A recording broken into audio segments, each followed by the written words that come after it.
Welcome back to Basement Integrity Podcast by Icerino. Last time, we took a deep dive into mastering moisture control for Toronto homes, looking at, the big picture. We did. Yeah. How water moves, where it wants to go. And that whole discussion, it naturally brought us to the question that is on every homeowner's mind. Can I save a little money and, tackle my home waterproofing myself? It's the ultimate DIY dream, isn't it? That feeling of accomplishment, plus, let's be honest, the desire to cut costs. For sure. And while that satisfaction is great, waterproofing is one of those projects where the stakes are just incredibly high.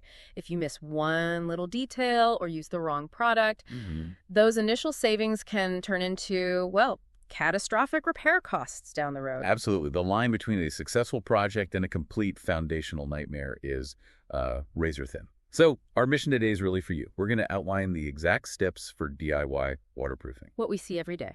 Exactly. And then we'll talk about when it's maybe time to, hang up the toolkit and call in our experts. Okay, let's unpack this. Where does this whole process even begin? It begins with the absolute foundation of the foundation, if you will. A really meticulous inspection. Before you even think about buying a product, you have to know exactly what you're dealing with. Right. The detective stage. It's the detective stage. And being thorough here is what prevents future disaster. So what kind of gear do we need for this detective work? Okay, you need a good, bright flashlight, and this is crucial. A moisture meter. You can find basic ones at any hardware store. And those give you real numbers, not just a feeling of dampness. Exactly. Objective data. Your main targets are what we call the water magnets, the basement walls, the foundation slab, and importantly, the exterior walls. You're hunting for the obvious things like cracks and gaps, sure, but also the subtle signs, damp spots, that white, powdery stuff, efflorescence, musty smells, any visible mold. That interior work is so critical, but I find that a lot of homeowners, they focus on the symptom, like the crack inside, and they completely forget to look at the cause outside. You absolutely hit the nail on the head. The exterior check is just as vital, maybe more so. Because that's where the water is coming from. That's the source. We inspect the grading around the home. Is the ground sloping away from the foundation? Or is it flat? Or worse, sloping back toward the house? And what about the easy stuff that people still, they get it wrong all the time? Gutters and downspouts. It sounds so simple, but a huge number of water problems are self-inflicted because downspouts are clogged or they're just dumping gallons of rainwater right beside the foundation. We see that constantly. All the time. No amount of sealing inside is going to fix a massive drainage failure outside. You have to extend those downspouts at least 6 feet away. Okay, so we've done our detective work. We've found the spots. That's when we move to sealing.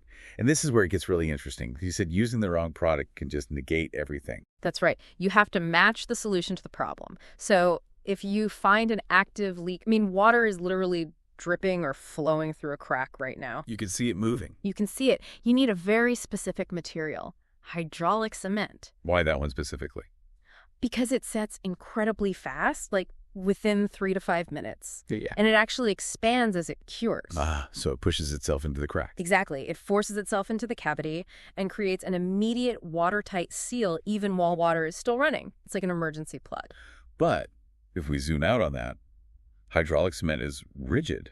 It doesn't move at all, right? So if the house settles or shifts, it's going to crack again. Potentially just a few months down the road. That's the critical insight. Hydraulic cement is for the current state of the water, that active flow. But your foundation isn't static. It moves. For cracks that aren't actively flowing, you need flexibility. So if a crack is dry or maybe just a little damp, then you lean heavily toward epoxy or polyurethane sealants. These are compounds that cure into a durable but flexible material. So they can move with the house. They move with the house without breaking the seal. It's a much better long-term solution where you expect any kind of movement, which is basically everywhere. And regardless of the product, where does the dedicated DIYer usually mess up? Surface prep. 100%. It's tedious and people rush it. If you don't clean the area, get rid of all the loose debris, dirt, old paint, the sealant won't bond properly. You're just sticking it to a layer of dust. A layer of dust. It's a temporary fix at best. You have to wire brush it, clean it, let it dry, and always, always follow the product instructions to the letter. That makes perfect sense. So sealants handle the point failures, the cracks. But what about the next layer of defense? The coatings. Exactly. Coatings are like the broad shield for the whole surface. You have a few main types: liquid rubber, acrylic, or cementitious coatings. Okay, hold on. Cementitious. What are we talking about for someone who hasn't heard that term? We're talking about mineral-based products. They're often mixed with an acrylic additive to give them a bit more elasticity, and they bond directly with the concrete itself. They fill in all the tiny pores. So it becomes part of the wall almost. It acts like a solid, durable shell. And when you're applying these, what's the one thing that separates a pro result from a DIY headache? Patience. It's all about patience. Think of it less like painting a room and more like, I don't know, laminating a boat hull. Okay. Surface prep is vital again. Clean, dry, no debris. But the really critical part is applying multiple coats and letting each one dry completely. Rushing it or putting on one thin layer just compromises the entire barrier. And water will find that one tiny failure point. It will find every single one. You have to follow the manufacturer's directions on curing time, even if it adds days to your project. So if the coating is the armor, what's the system that handles the water that still gets through or collects? That brings us to pumps and dehumidifiers. Yep, the mechanical heart of moisture control. They are absolutely essential inside, especially in basements or crawl spaces. The sump pump is your primary evacuation system. It prevents the catastrophic flood. Exactly. And if you're a homeowner choosing one, what are the non-negotiables? Capacity, I'd assume, and power. Capacity is number one, for sure. But the power system is just as important. A pump is useless in a big storm if the power goes out. Which is exactly when you need it most. So a reliable battery backup, or even a water-powered backup, is critical for real peace of mind. And there are two main types, right? Pedestal and submersible. Correct. Pedestal pumps have the motor up above the water. They're a bit easier to inspect and maintain, but they can be louder. And the other kind. Submersible pumps. They're sealed units that sit right down in the water. Quieter, more efficient, but more of a pain to repair if something goes wrong. So let's ask the skeptic's question. If I don't live in a floodplain, is a sump pump really worth it? Or is it overkill? It's not overkill, it's risk mitigation. The average cost of cleaning up after even a minor basement flood will far, far outweigh the cost of a top-tier pump and backup system. It's insurance. And once the pump gets the liquid water out, the dehumidifier steps in to handle the air. Precisely. The dehumidifier is there to make sure you don't create a mold farm. You're aiming to keep the humidity below 50%. That stops mold, controls odors, and just makes the air healthier. And you have to get the right size for your space. Right size, and you have to maintain it. Clean the filters, check the drainage. A poorly maintained unit is just a noisy box that eats up electricity. So we've covered inspection, specialized sealants, coatings, pumps. That is a massive checklist. It is. And if we connect this to the bigger picture, look, DIY is possible for small, non-structural things. But this is a huge undertaking. It demands time, a lot of effort, and specialized know-how. And the risk isn't just wasted time.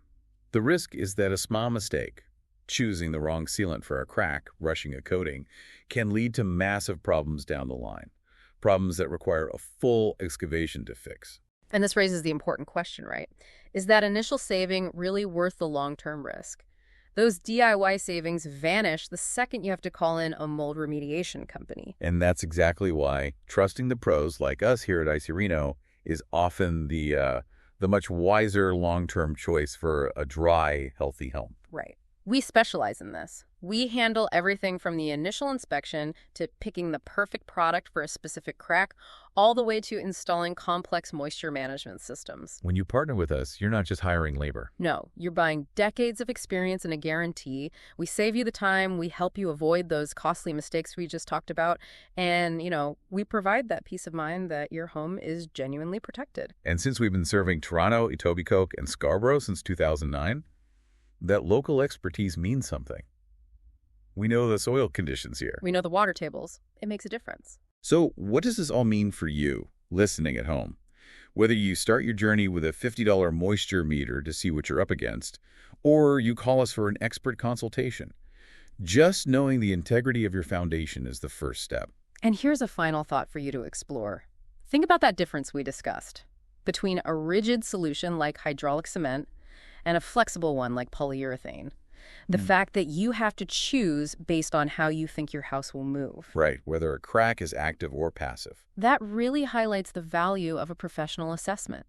If you choose wrong, you might fix the leak today, but you're guaranteeing a failure 6 months from now. Turning a small fix into a major, major problem. Exactly. For those of you ready to move past the assessment stage and get a professional guarantee that protects your home for years, we encourage you to reach out for a free consultation. You can call us directly at 647-454-6600. We look forward to helping you keep your home dry and healthy. Until next time, take care.